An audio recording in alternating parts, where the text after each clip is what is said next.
Hey guys, just walked out of church. Week after week, this place is just a slam dunk every time. In terms of the message just hitting me like bricks. It's always what I'm dealing with, right when I'm dealing with it. This guy, Pastor Bobby, is amazing. So anointed. The Spirit moves here in ways that are just unreal to me. And one thing, I'm about to go to the McDonald's with the crazy fast Wi-Fi and sit for probably a half hour and empty out my phone of like, I'm just really filling up with content. I just did a 40-minute video about exposing just my anger problems and how, living an angry childhood and having to suppress anger all the time caused the closet of my soul to be filled with anger that it boils over and it leaps out and it spills out over the slightest provocation. And kids, of course, will frustrate you and just provoke you. And the relationship with me and my son is one where he enjoys antagonizing me, actually. Like, he really tries to. And anger pops out of me pretty quickly, which I hate. Something about me that I hate, and it needs to change.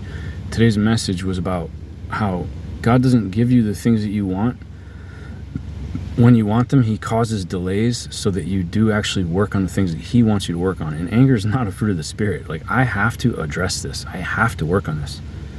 It was just putting into words what I already knew, but really showing me the priority. Like, if God orchestrated this pastor's lesson today to come minutes after, literally like 40 minutes after I just made a video about my anger management, talk about confirmation.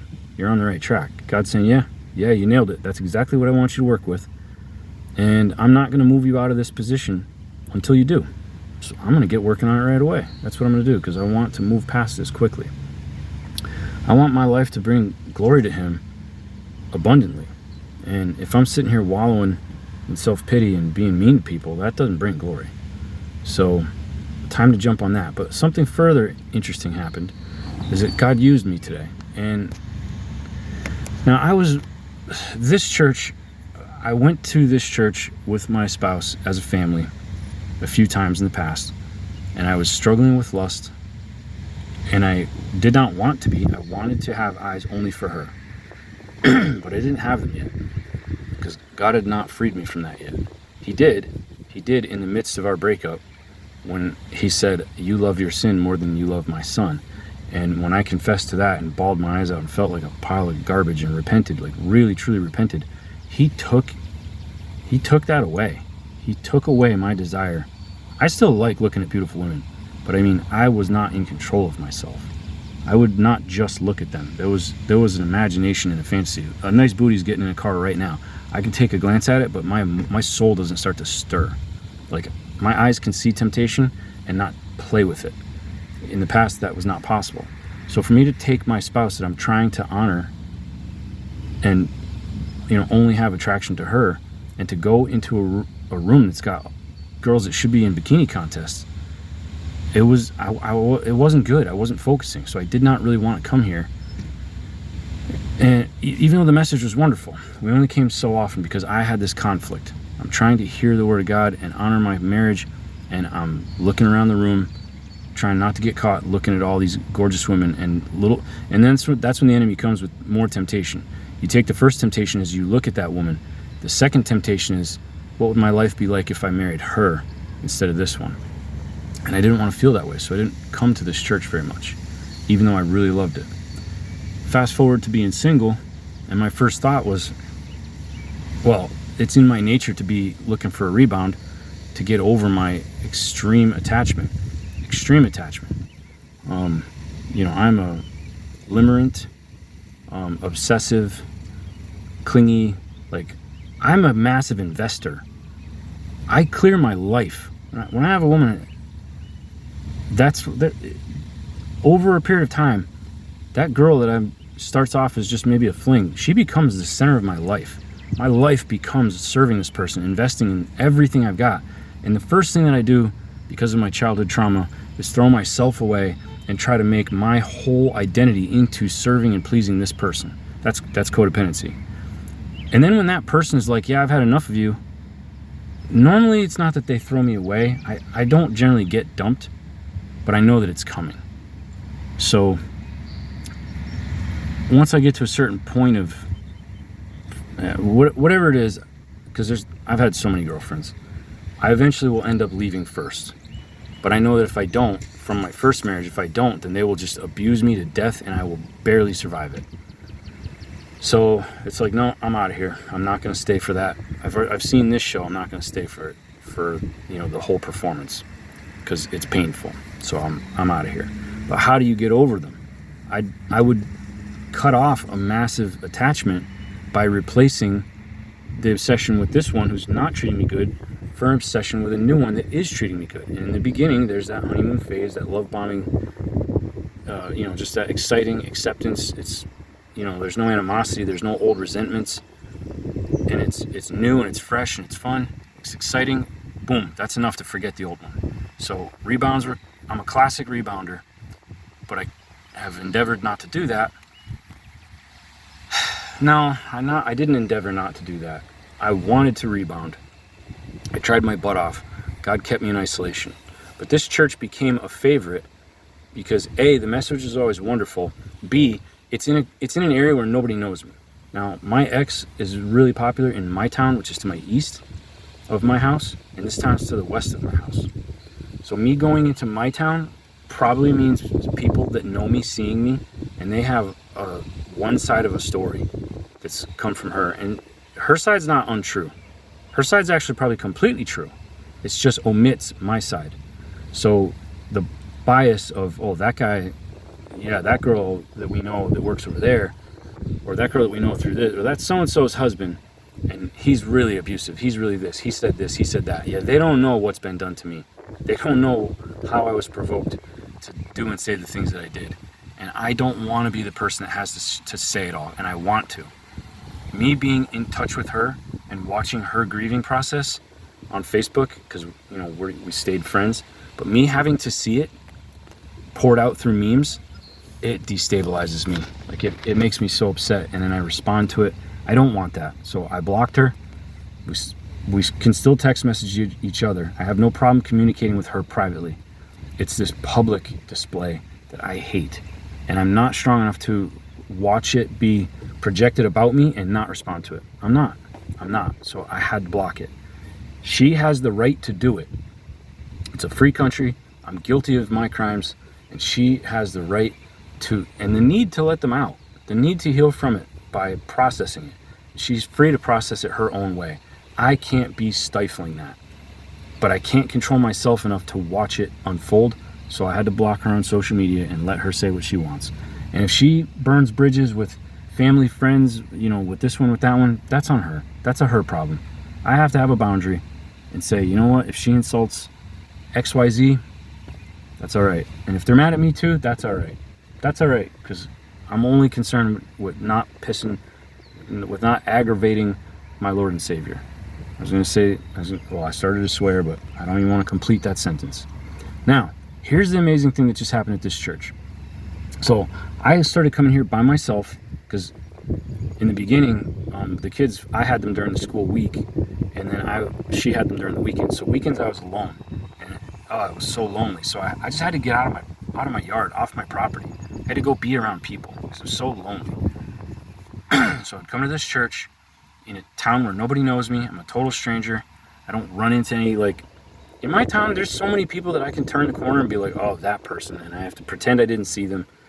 Not because I'm mad, but because, man, there's a lot of people hold grudges. There's several people that I have genuinely owned what I did, apologized, said I'm sorry, I hate what's happened to us, I wanted to go back to the old way, will you please forgive me? And they will not. They're holding grudges. You know what? I'm free. I'm released. The one that was driving up my butt yesterday, that's a neighbor that, I know she was furious just by the way she was driving behind me when I was coming home with the kids, because we're both going to our houses, and I could feel the animosity in her car behind me. And you know what? I wasn't bothered. I apologized. I asked for forgiveness. God released me. It's her that's bothered. She's drinking poison thinking it's going to bug me, but it's not. It's not. It's okay. I feel sorry for her.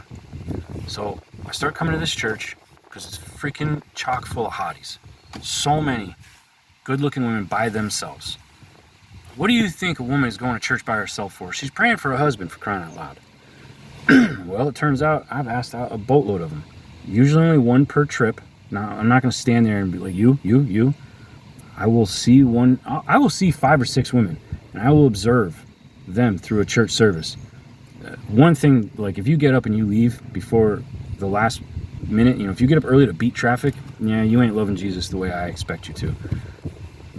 I don't care how good you look, you get up to beat traffic by 3 minutes and you cut off the prayer portion of the service, where I'm good with that. No thanks. So I will generally be sitting and looking at these different females that I find desirable. Number one, you have to be super attractive, because I will never again settle for a woman that I'm not super attracted to, because I don't want to lie to her. I don't want to say, oh baby, you're a 10 when I think she's a 7. I want to be honest, and I want her to feel like he's not joking when he says I'm the most beautiful girl he ever saw. That's what I want to offer my wife. I want to be able to offer her that, like, oh my God, I can't stop looking at you, and I'm not fibbing. Like, you were the one that I picked. Of all of them, there was tons, but I picked you. Chosen. That's the key word. A very critical basis of a marriage is chosen. I chose you. See, the 2 marriages that I've had, they were forced on me, and that permeated the whole thing. I did not choose you. I did this because I had to. It's a concession that will ruin a marriage. So I'm here in this church today. Now, a couple weeks ago, me and my kids are here. They overslept today, so I'm by myself.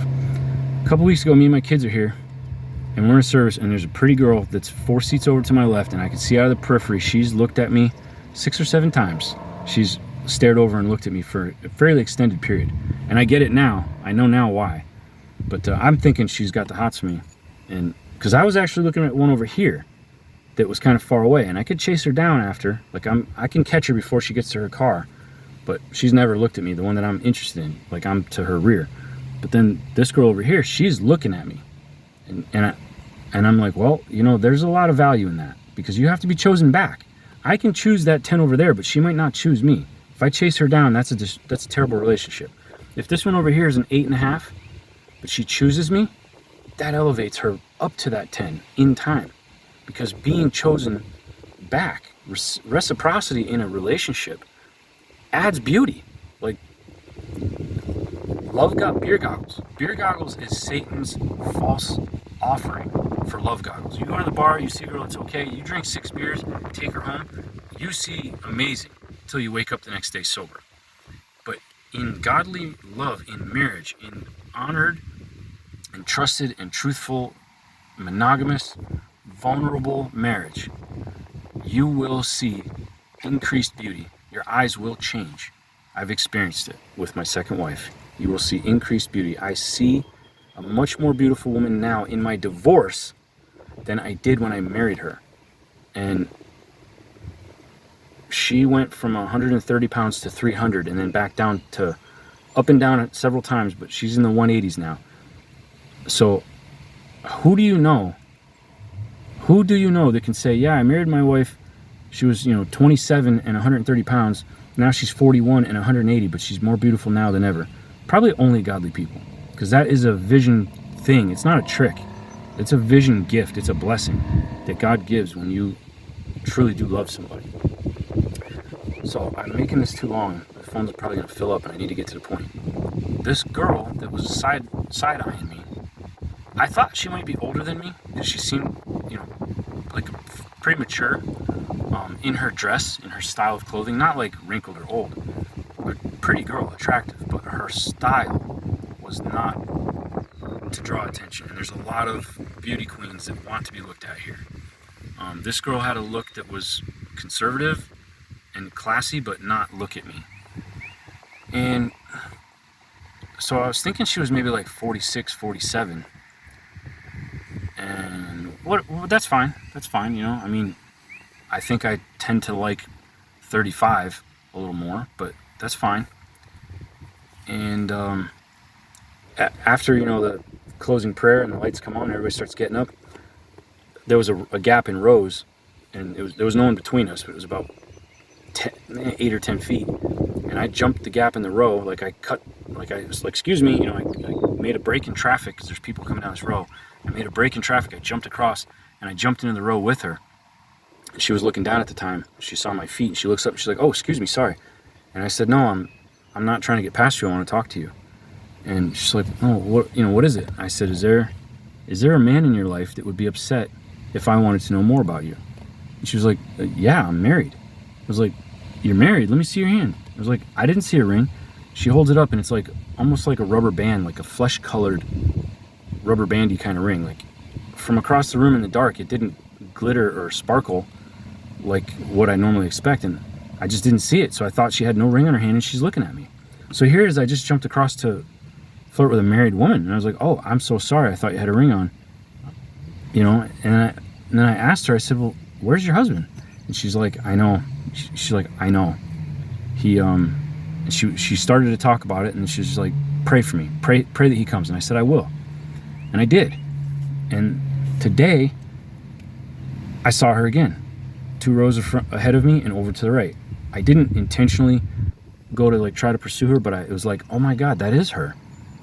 After the service, she's still sitting there taking notes. This girl sits and writes. She's one of the very few who sits and listens and writes in her notes. And I sometimes make notes in my phone.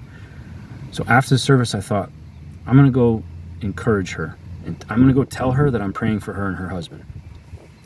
So I sat, the place is emptying out. And just, I don't know, I guess it's about a half hour ago now, I went and sat 2 seats away from her. She's looking into her book and, finishing her notes. And I can see she's still got her flesh-colored ring on, which I'm glad to see. Because I was wanting to tell her, don't get divorced. I hope you didn't get divorced. I hope you didn't break up. I was going to tell her, reconcile. I can give you all kinds of pointers that I wish I knew. I wish someone told me how to do it. We all want to, but we don't know how to. And I now know how to. It's just too late. It's too late. I've gone too far down the destruction road. And but I wanted to save somebody else the heartache. And so here's this girl, lady, woman, beautiful woman. And so I'm 2 seats away and I looked over and she hasn't looked up yet. And I said, are you who I think you are? And she looks up and I said, yep, it's you. And she's like, oh yeah. I said, I see that your husband's still not here and I wanted you to know that I've been praying that he would show up. How's things going? And we just talked for the last 30 minutes. And nothing, absolutely nothing improper.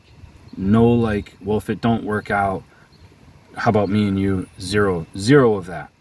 I told her I was a porn addict. Her husband's an alcoholic, and he won't come to Christ. I told her about, wait on him. It was like my spouse and I were gonna break up, and she came back and said, divorce or church. And that was what it took. I started going to church because she was like, yeah, he just doesn't want to go. And it was like, I didn't either. I did not either. I was saved. I was married to a woman who believed in God. I believed in God. She wanted to go to church and I was like, yeah, no. Oh, the church just wants your money. It's just a racket. That's who I was until we got in a fight where she was like, I'm done with this marriage. 2 days later, she comes back. We can go to the lawyer or we can go to church. I was like, church, let's go to church. And I submitted because it was submit, become a godly man, or lose my kids and watch her find a godly man. I couldn't deal with that. So I feel like God really orchestrated this situation here today for me to hear a message. It was exactly what I needed to hear. And she just said that message was totally for me, because she was saying, I'm running out of patience waiting for him. And I knew that I really needed it. I needed to sit still. And then here I am, I sit down to tell her, let me tell you a success story about a godly woman who maybe wasn't, fully acting right. She wasn't treating me good. I mean, my godly wife was abusing the crap out of me and gaslighting me. That doesn't mean she didn't believe. She just is broken and needs healing. The kind of healing only God can do, not a therapist, not your friends group, not the memes that you put up on Facebook or the videos that you make on YouTube. Only God comes and fixes these things. But it all just tied together into this perfect thread that Jesus weaves through this planet in the process of picking out who is his. He says, we sort the wheat from the tares. The enemy planted a weed in the wheat field in the night. And when the field grows up, we realize it's half bread and half weeds. What are we going to do, Master? Should we burn the whole thing? No. We can't burn it because that'll ruin the wheat. And we can't sort it out because when we pull up the weeds, it'll pull up the wheat roots with it because they're all intertwined. He said, we'll let them all grow up together, and then there's a harvest, and then we'll sort it out. Satan is bound and yoked to being a sifter. That's why God says to Peter, get behind me, Satan. It was Satan that was operating in Peter. And God didn't say, Peter, you're a bad boy. He looked right at the Satan that was next to him, that was influencing Peter, and said, get out of there. He said to Peter, Satan has requested to have you that he may sift you like wheat. The same one who sowed the sin, who sowed the weeds in that wheat field, he's the one that's now stuck as a servant, waiting for the harvest and sorting them all out. This is why God allows evil, because the harvest has to be segregated. Those that are his get to show themselves through a lifetime of turning away and repenting from temptation to sin. The temptation is how the same one who sowed the weeds magnetizes the weeds out so that they can go to the fire altogether. That is a big chunk of the gospel. So kick it around. Forgive your spouse. Don't push your children to wrath. And be patient in anger. Get to the root of your anger management problems and let them go. And the people that made you angry, don't take your anger out on them. Don't get revenge. Don't get even. Forgive them and get peace. That is the way. The void that your anger will never fill can only be filled by the peace of God. Because getting a piece of tail at the bar is just going to lead to the next piece of problems that steals your peace and joy. Going after that new thing at the dealership with payments, going after that thing in a bottle at the liquor store, or that thing on a shelf that's full of sugar, or that vacation that you obsess about so you can put it on your Instagram and get all the accolades, get all the likes and attention, but still feel empty, none of that's going to do it for you.